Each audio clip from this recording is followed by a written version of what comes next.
Sunod natin ating onion. Lagay na din natin ang ating bawang. Ayan.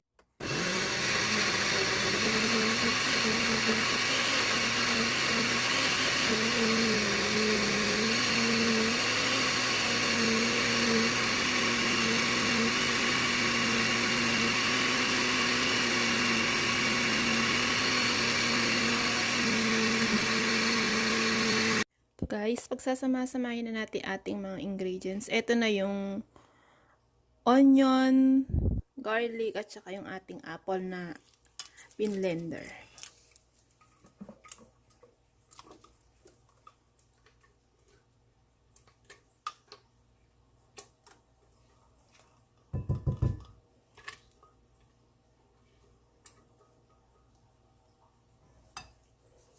Ihalo lang natin ang ating mga ingredients.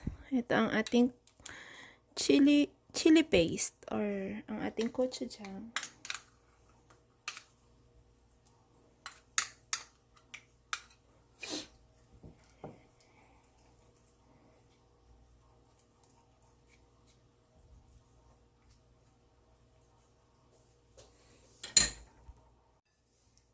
Ang ating sugar, coffee, ang importante sa lahat ang ating red wine.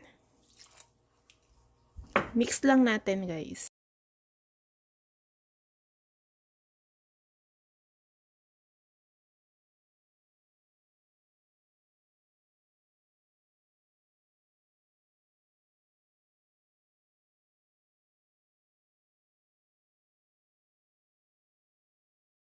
Mag-a-add pa ako ng chili paste. Ayan. Haluin ulit natin.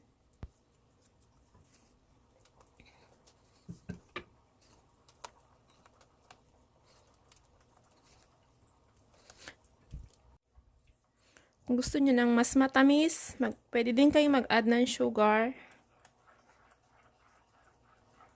Yan, pero para sa akin kasi may mansanas na siya, okay na yung tamis niya.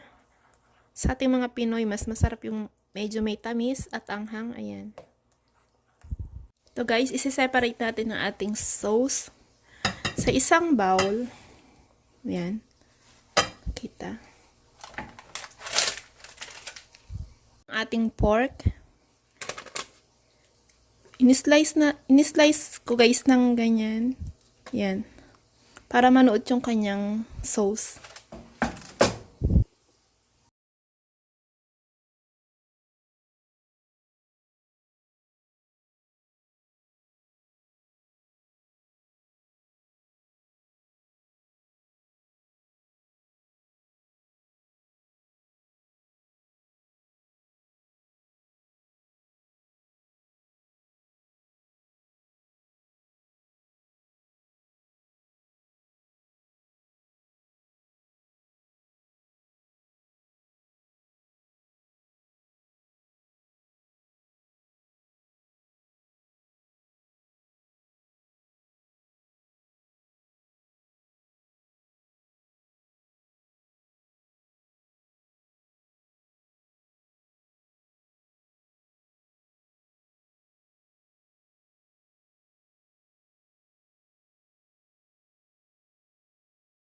Yan guys. Ulit-ulitin lang natin yung procedure na paglalagay ng sauce sa ating pork. Yung pork guys, ito yung tinatawag nilang muksal or yung sa bandang leeg ng baboy, yung laman. Yan.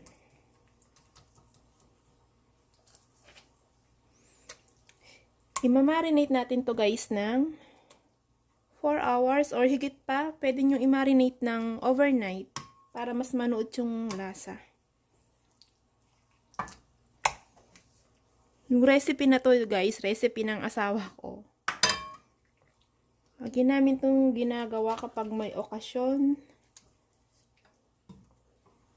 Kapag sonal, nagdadala kami na to sa biyanan ko.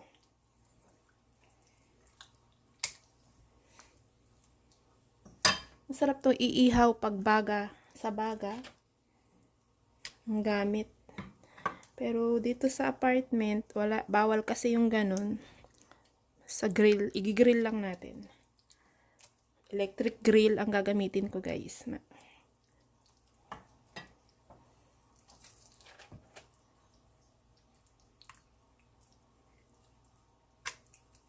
Ayan. Na guys, nalagyan ko na lahat ng sauce. Pwede nyo siyang i-marinate ng 4 hours or overnight. Overnight nyo sa rep.